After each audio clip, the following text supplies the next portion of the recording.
परमसुखदं केवलं ज्ञानमूर्तिं द्वन्द्वातीतं गगनसदृशं तत्त्वमस्यादिलक्ष्यम् एकं नित्यं विमलमचलं सर्वधी साक्षिभूतं भावातीतं त्रिगुणरहितं सद्गुरुं तं नमामि। श्री गणेशाय नमः, श्री सरस्वत्यै नमः, श्री कुलदैवतायै नमः, श्रीपाद श्रीवल्लभाय नमः, श्री नरसिंह सरस्वत्यै नमः, दत्तात्रेय नमः।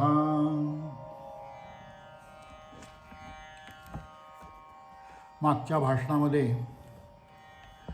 श्रीपाद श्रीवल्लभ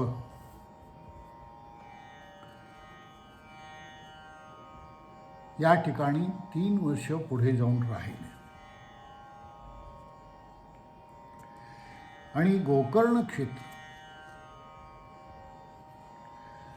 अशा महापुरुषांच्या या ठिकाणी सहवास असल्यामुळे त्या त्या ठिकाणांना काही विशेष महत्त्व प्राप्त होतं। त्यांचं अस्तित्व अजूनही त्या ठिकाणी अंशास्थानी असतं।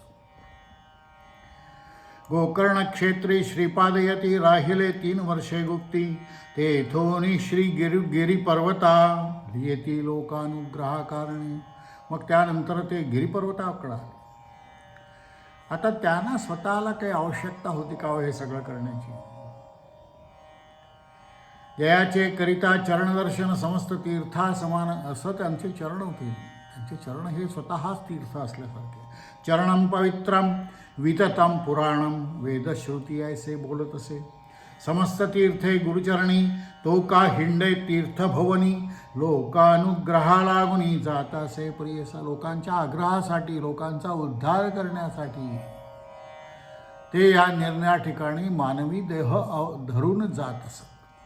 मानवी देहात अवतीर्ण हो, मानवी देहाचं सार्थक करत असत ते जगाचा उद्धार करण्यासाठी।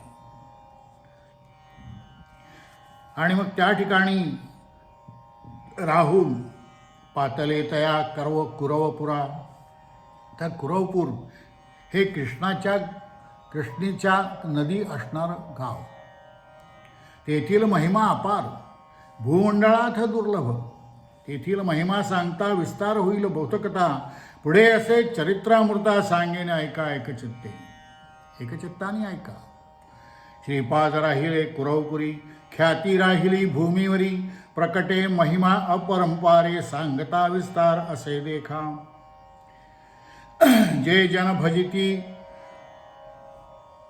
भक्तीसी, सौख्य पावती अप्रयासी, कन्या पुत्र लक्ष्मीसी चिंतिले फळ पावती। ज्या ज्या लोकांनी त्यांची पूजा अर्चा केली, भक्ती केली, समस्त महिमा सांगावे असे हा जर सगळा जर सांगत बसलं तर अतिशय विस्तार होईल। त्यामुळे नामधारका तुला आता मी थोडक्यात सांगतो। पुढे अवतार व्हावया गती, सांगेन ऐका एक चित्ती। श्रीपाद कुरवपुरास्ती, कार्यकारण मनुष्यदेही। पुढे त्यांना अवतार घ्यायचा होता आणि यासाठी ते कुरवपुरी राहिले। अवतार व्हाव्याचे कारण सांगे त्याचे पूर्वकथन, वेदशास्त्र संपन्न ब्राह्मण होता ते ग्रामी। त्या ग्रामी एक वेदशास्त्र संपन्न असा ब्राह्मण होता। त्याची भार्या होती अंबिका, सुशीलाचार पतिसेवका, महापुण्य सती देखा। तियेसी पुत्र होऊनी मरती, तिला पुत्र होत असत पण मरत असत। पूर्वकर्म कोणाला सुटत नाही। अनेक तीर्थयात्रा तिने केल्या, सगळं काही झालं, परंतु पुत्र झाला मंदमती। जो झाला तो मंदमती झाला। माता स्नेह करी भक्ती, अपूर्वापणासी म्हणून वर्धता। मात्या पित्या घरी विप्रात्मज वाढाला प्रीती करी। व्रतबंध करीती कुळाचारी, कुळाचाराप्रमाणे व्रतबंध झाला। वेदाभ्यास करावा पण त्याला काही बुद्धी नाही। त्यामुळे मंदमती अज्ञान बहिरा असा तो होता पुत्र। म्हणे पुत्र मंदमती, अनेक देव आराधोनी पुत्र लाधळ कष्टोनी। प्राचीन कर्म न सुटे म्हणून चिंता करी अहोरात्र। कर्माचा सिद्धांत आहे, जे तुम्ही कराल ते भरावं लागतं। जे काही कर्म कराल त्यानुसारच पुढची गती असते। त्यानुसार पुढचे पुत्रपौत्र संसार हा सगळा त्यानुसार असतो. आता तिला मात्र फार कष्ट व्हायला लागले की ह्या असा पुत्राशी मी कसं करू. पुत्र नाही तर आम्हा घरी कष्ट करूनी नाना परी पतीसी म्हणे ते नाही. पोचली एका बाळकाशी विद्या नाही, त्याला काही वेदविद्या येत नाही, काही नाही. बाप एवढा चांगला वेदविद्या येणारा, परंतु पुत्राला काही नाही. तर अशा प्रकारे तो विप्र शेवटी काळजीने गेला, स्वर्गवासी झाला. आणि मग पुत्रासहित ते नारी होती तेथे क्रौपुरी, या वाचून आपले उदरभरी येणे परी जीवित वृक्ष. आता तो पुत्र विवाहयोग्य झाला. आता अशा पुत्राला यतिहीन मतिहीन विवाहयोग्य झाला असून त्याला कोण देणार मुलगी. त्याचा काही विवाह होईना. तो काष्ट वाहते, पाणी वाहणं असली कामं करायला लागला, कारण वेदविद्या काही येत नसे. त्यामुळे ती अतिशय चिंतातुर झाली. तू दगडापरी व्यर्थ जन्माला असी, लांछन लाविले वंशासी. अरे मूर्खा कुळनायका, तुझ्या पितयाचा आचार ख्याती असे चारी राष्ट्र. तुझ्या पिता कसा होता बघ, आणि तू हे काय आहे. काही तिला अतिशय राग यायचा त्याचा. भिक्षा मागून उदर भरसी, लाज कैसी तुझं न वाटे. अरे भिक्षा मागून तू उदर भरतोस, तुला लाज कशी काय वाटत नाही. जन्मालाच, परंतु पशीप्रमाणे तुझे आचरण आहे. आता नाना प्रकारे दुःख करून काय उपयोग. शेवटी ती वैतागली. शोकदुःखे करून या विलाप करीते नारी, माता सुत दुःख करीत गेली गंगा प्रवाहात. गंगेच्या तेरे म्हणजे कृष्णाने त्या ठिकाणी गेले, आणि त्या ठिकाणी त्यांनी देखलं की जगदुद्धार करणारे श्रीमान श्रीपाद योगी, श्रीपाद शिवल्लभ त्या ठिकाणी आलेले आहेत. त्यांच्या चरणी गेले. दोघं हात जोडून विनवले की वासना आमचे मनी प्राण त्याजावा गंगेत. हे असं व्यर्थ जीवन जगण्यात काय अर्थ आहे. असला पुत्र घेऊन मी काय करू. याला विवाहसुद्धा होत नाही, याचं काय उदरभरण हा भिक्षा मागून करतो. तर असल्या पुत्राबरोबर काय, त्यापेक्षा तुम्ही आम्हाला प्राणत्याग करण्याची परवानगी द्या, असं ते श्रीपाद श्रीवल्लभानं म्हणायला लागले. निरूप द्यावाची आम्हासी, सद्गती व्हाव्या कारणासी, आत्महत्या महादोषी म्हणून विनवतो कृपासी. ऐकोनी विप्रसतीचे वचन. सती श्रीपाद, का बरं, का तुमचं काय संकट आहे तुमच्याबरोबर, कशासाठी तुम्ही हा प्राणत्याग करता आहात. पुत्राविण कष्टभारी, अनेक तीर्थे सगळं काही व्रतपूजा केला, सगळं काय केलं, पण ह्या पुत्राचं काही होत नाही. अतिशय कष्टातच आमचं जीवन चाललं, त्यापेक्षा जीवन नसलेलं बरं. हा आहे मंदमती दुरात्मा. तेव्हा जन्मोजन्मी दैवगती की असा मात्र पुत्र कधी होऊ नये कुणाला, अशी कृपा करून तुम्ही अशी कृपा करा. कृपासागर दैन्य हरण, तुम्ही कृपासागर आहात, दैन्य हरण करणारे आहात, म्हणून धरले तुमचे चरण. शरणागताचे करावया लक्षण आलासे अशी कृपा सिंधू. जन्मोपरी जन्मोनिया संसारी कष्ट केले नाना परी, परी जाहले पुत्र न राहती. वाचनी हा एक सुत, हा एक सुत, शेळीचे गळा स्तनलंबत, वृथा म्हणाला जन्मते. असला जो काही जन्माला तो हा असला आला. सकळ लोक जासी वंदती, ऐसा पुत्र मला तुम्ही घेण्याचा काहीतरी उपाय सांगा, असं म्हणून ती त्याच्या चरणी लागली. पुत्र व्हावा ब्रह्मज्ञानी, बाळपणीच पाहोन येणी पूज्यमान समजतासी. ऐकून तियेचे वचन, सांगती कृपा भक्ती करून, करोवा ईश्वराराधन पुत्र होईल श्रीहरी जैसा. गवळियाचे घरी देखा, कृष्ण उपजला कारणिका. व्रत केले गवळी ऐका, ईश्वराची साधना. असं काही व्रत कर, तू ईश्वराची आराधना कर, आणि मग कोणतं व्रत कर तर मंदवारी तू विशेषी. पूजा करी भक्तीने, प्रदोष शनी प्रदोष कर. शनीला मंदवार म्हटलं आहे. शनी प्रदोषाचं व्रत कर, म्हणजे तुझी इच्छा मनोकामना पूर्ण होईल. विस्तार या कथेचा विस्तार स्कंदपुराणात आहे. पूजा करीते गवळणी विस्तार असे स्कंदपुराणे, कथा सांगेन ऐककानी म्हणती श्री गुरु तियेसी. असं हे श्रीगुरूचं वचन ऐकून ही विप्रांगना संतोष झाली आणि तिने लोटांगण घातलं. म्हणा अजून काही सांगा. मग त्यांनी सांगितलं, श्री गुरु सांगते तियेसी सांगेन ऐक एक चित्तेसी, उज्जनी नाप नगरीसी जाहले विचित्र परियसा, तया नगरी चंद्रसेन राजा होता धर्मप्रायण, त्याचा सखा असे प्राण मणिभद्र परियसा. सदा ईश्वर भक्ती करी नाना प्रकारे अपरंपारी, भोळा देव प्रसन्न करी दिधळा चिंतामणी एक. कोटी सूर्याचा प्रकाश माणिक शोभे महासरस, कंठी घालता महाहर्ष तया मणिभद्र रायास. तया मण्याचे लक्षण सुवर्ण होय लोहपाषाण, तेज फाकले ज्यावरी जाण ते कनक होय असे परिसा. असा तो उत्तम मणी जे जे चिंतित मानसी, ते ते पावत त्वरितेसी. ऐशी ख्याती माणिकासी समस्त राजे कांक्षा करते. आता असा मणी कुणाला नको, सगळ्यांनाच असा मणी पाहिजे असतो.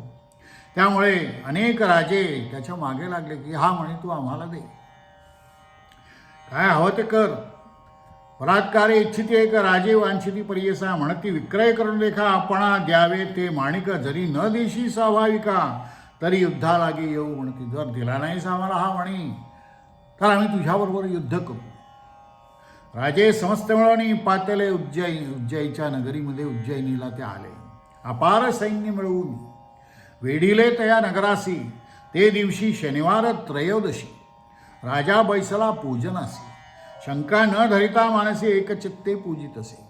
शनी प्रदोषाचं व्रत राजा त्यावेळी करत होता, पूजेला बसलेला होता आणि मनात कसलीही शंका नाही. शंका तुम्हाला आली की तुमच्या मागे चिंता लागली आणि ही चिंता तुम्हाला चितेपर्यंत न्यायला कमी आहे. महामहेश्वर लिंगासी पूजा करी तो हर्षी, गवळीयाचा कुमर पहायासी आला तया शिवालया. पूजा पाहुनी शिवाची मुले म्हणती गवळ्यांची, चला खेळू आम्हासी. त्या मुलांनीही ठरवलं की असंच एखादं आपण शिव मंदिरासारखा एक करू खेळामध्ये, आणि अशा लिंगाची पूजा आपणही करू. एकवटणी पाषाणी कल्पिले तेथे शिवालय. मुलांना कल्पना काहीही करू शकतात मुलं. त्यांनी त्या पाषाणासाठी इथे शिवालय आहे अशी कल्पना केली आणि पाषाणाचे करुणलिंग पूजा करी तो बाळके चांग. नाना परीची पत्री सांग कल्पिली तेथे पूजेसी. अगदी छान पूजा करायची त्यांनी ठरवलं. त्यांनी नुकतीच पूजा राजाची बघितलेली होती. षोडशोपचारे पूजा करी उदक नैवेद्य समर्पिती. ऐसे कौतुके गोपकुमार ते वेळी गोपिका स्त्रिया येऊनी, पुत्रा ते नेती बोलावणी भोजनाकारणे म्हणून गेले सकळही बालक. परंतु त्या बालकांच्या आया आल्या, एकेकाला आपल्या बालकाला जेवायला घेऊन गेल्या घरी. त्यातील एक गोपीसुत लिंगभुवन न सोडणे, एकाचा एक जो काही बाळक होता तो म्हणे मी हे काही सोडणार नाही, लिंगभुवन न सोडित. त्याची माता जवळी येत मारी आपुले पुत्रासी. आता आईला मुलाची काळजी जास्ती, त्यांनी जेवलं पाहिजे, पोट त्याचं भरलं पाहिजे ही काळजी. ती त्याला म्हणाले, अरे कुमारा भोजनाला चल, खूप उशीर झाला. तेव्हा शेवटी ती गवळण चिडली, मुलगा काय ऐकत नाही. तेव्हा त्यांनी त्याचा तो पूजेचा जो काही खेळ होता तो मोडून टाकला आणि तो पाषाण जो काही होता तोही दूर टाकून दिला. पूजा मोडता तो बालक प्रलाप करी अनेक, मूर्छा येऊनी क्षणिक पडला भूमी अवधारा. लय लावणी लिंगस्थानी प्राण त्यजू पाहे निर्वाणी, प्रसन्न झाला शूल पाणी तया गोप सुताकारणी. भावामध्ये किती महत्त्व आहे. त्याला तेच शिवालय, तो तेच प्रत्यक्ष लिंग शिवाचं आहे असं वाटत होतं. इतका भाव त्याचा प्रदीप्त होता लहान असून. आणि त्यामुळे ते पाहिल्यानंतर, तो भाव पाहिल्यानंतर शूलपाणी त्याच्यावर प्रसन्न झाले. आणि शिवालय रत्नखचित सूर्या समान प्रभावंत लिंग दिसे रत्नखचित जागृत झाला तो बाळ. आणि मग ते मूर्छा पडलेला बाळ जागा झाला. निजरूप धरी गौरी रमण उठवी बाळ करीक धरुण, वरमाग म्हणे मी झालो प्रसन्न देईल देवांची सीजे. तुझ्या इच्छित जे असेल ते मी तुला मी तुझ्यावर प्रसन्न झालेलो आहे असं त्या बाळकाला तो गौरी रमण म्हणाला. शिवशंकर ईश्वर भोळा चक्रवर्ती, अतिशय तो भावाचा भोळा आहे. भाव असला की सगळं, भाव तेथे देव ही म्हणच आहे आपल्याकडे. गवळणी मग पुढे गवळणी होय देवजननी तिचे पोटी होईल सुत तोची विष्णू अवतार. अशा प्रकारे पुढे कृष्ण जन्माची कथा या ठिकाणी आधी पूर्वपीठिका सांगितलेली आहे. जे जे मानसी तू इच्छिसी पावेल ते धरी मानसी अखिल सौख्य तुझ्या वंशाशी पुत्रपौत्रेशी नांदशील. प्रसन्न होनी गिरिजापती गेले लिंगालय गुप्ती रिंग राहिले रत्नखचिते गवळिया घरी परियेसा. हे लिंग त्या ठिकाणीच राहील. कोटी सूर्यप्रकाश शिवालय दिसे अतिसुरस. लोक म्हणती काय प्रकाश उदय झाला दिनकरा इतका त्या रत्नाचा त्या मणकाचा त्या लिंगाचा इतका प्रचंड असा प्रकाशमय असं ते होतं. सूर्य झाला असे उदित राजा बहुपुण्यवंत. ऐसियासी विरोध न करावा म्हणून पाठविती सेवकासी भेटू म्हणती रायासी. राजा बोलवी त्यासी आपले ग्राहासी न करात. इतके होता ते अवसरी राजा पुसतसे प्रीती करी. रात्र असता अंधकारी उदय पावला की. त्या राजाला आश्चर्य वाटलं की एवढी रात्र आहे आणि तरीही एवढा मोठा उजेड कुठून आला. आणि मग राजा चंद्रसेन स्वतः त्या ठिकाणी ते पाहायला आला. दिसे विचित्र रत्नखचित शिवालय. येणेपरी गवळ्याचे सदन अतिरम्य विराजमान. व स्वतः झाला आपण तया गवळी कुमारा. ते त्या गवळ्याच्या पुत्राला त्याने विचारलं की असं काय तू केलंस म्हणून तुला हे प्राप्त झालं. तेव्हा त्याने सगळी कथा सांगितली. आपला भाव कसा भोळा भाव विचारायचा. गवळियात राजा तू म्हणत देती नाना देश संपदा. निघोनी गेले राजे सकळ निघाला राहिला चंद्रसेन निर्मळ. शनी प्रदेशाची पूजा त्यामुळे सफळ झाली. सगळे राजे निघून गेले. भय कैसे तया राजा. गवळी कुमारी येऊनी घरा सांगे माते सविस्तरा. पुढे येईल तुझ्या उदरा नारायणा अवतरुणी. ऐसा ईश्वरे दिधलावर संशय न करी तू निर्धार.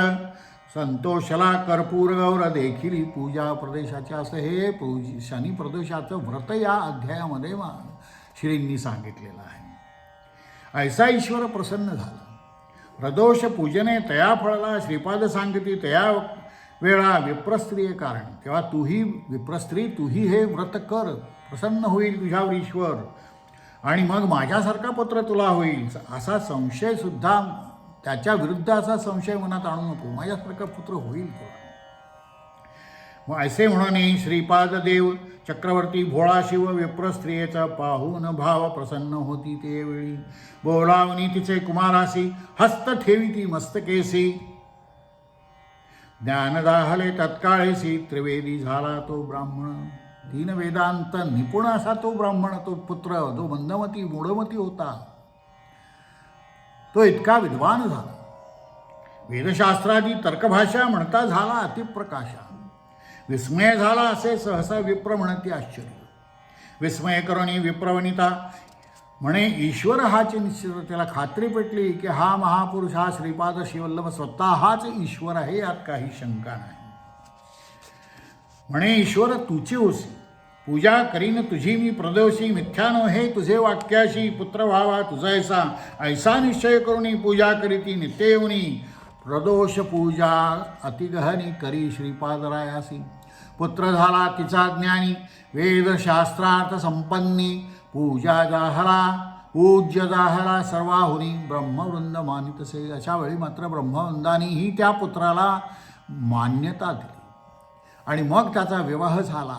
पुत्रपौत्र त्याचे अनेक वर्ष नांदले. गुरुकृपा होई जासी. श्री गुरुकृपा होय जासी ऐसे होय अवधारा. गुरुकृपा ज्याच्यावर होते त्याचं सर्व कल्याणच होतं. ऐसा श्री कृपा गुरुकृपावंत भक्तजना असे संरक्षित. ऐक शिष्य ऐक चित्त नामधारका श्रीमता. नामधारक भक्तासी सांगे सिद्ध विस्तारेसी. परियेसा समस्त हरनिशी म्हणे सरस्वती गंगाधरू. अशा प्रकारे या ठिकाणी ही कथा संपते आहे. आता या कथेमधून काय घ्यायचं आहे. गोकर्णाला 3 वर्ष राहून श्रीपाद श्रीवल्लभ श्रीगिरीवर गेले आणि तेथून कुरोपूरला आले. हा गिरीपर्वत म्हणजे व्यंकटाद्री. येथे 4 महिने राहून श्रीपाद कुरोपूरला आले आणि तेथेच राहिले. ही माहिती सरस्वती गंगाधराने मुद्दाम दिली आहे. कारण श्री नरसिंह सरस्वती या अवताराशी कार्यकारण संबंध जोडणाऱ्या 2 महत्त्वाच्या घटना येथेच घडल्या. कुठली एक आता जी सांगितली. गावात एक आचार संपन्न विद्वान ब्राह्मण होता. त्याची स्त्री मोठी साध्वी आणि विचारी होती. तिची संतती वाचत नव्हती. नशिबाने एक मुलगा वाचला. तो असा अंतःकरणाने चांगला होता, परंतु दुर्दैवाने अतिशय मंदबुद्धीचा होता. त्याने शिकावं म्हणून आईबापांनी कडक सौम्य सर्व प्रकारचे उपाय केले आणि शेवटी निराश होऊन मुलाचे हाल करण्यापेक्षा दैवाला दोष देणं बरं असं म्हणून त्याने तो नाद सोडून दिला. कालांतराने ब्राह्मण दिवंगत झाला आणि त्या साध्वीचेही फार हाल होऊ लागले. मुलाला काही मिळवता येईना आणि लोकही निंदा करू लागले. तेव्हा वैतागून एक दिवस मोठ्या पहाटेस आत्महत्या करण्याकरता दोघे गंगेवर गेले.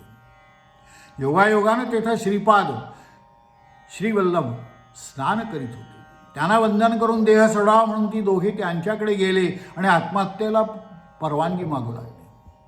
आणि त्यावरून चौकशी करता सर्व वृत्तांत श्रीपादांना कळला. तेव्हा त्यांनी पुराणातील शनिवारदेव प्रदोषाची कथा त्यांना सांगितली आणि व्रत करायला सांगून आपल्या कृपेने मुलालाही ज्ञान दिले. परंतु तेवढ्याने समाधान न पाहून बाईने आपले अपृत्व वाचताना सांगितले, जगत्त्रयाला पूज्य होईल आणि बाळपणापासून प्रख्यात होईल असा तुमच्यासारखा मुलगा होईल असा काही उपाय सांगा असे तिने विनंती केली. तेव्हा शनिप्रदोष कर म्हणजे तुझी वासना पूर्ण होईल असा आशीर्वाद त्यांनी तिला दिला. त्यांना पुढे अवतार घ्यायचाच होता. आणिक कार्य कारणासी अवतार घेऊ परियसी वेश धरुनी संन्यासी नाम नरसिंह सरस्वती.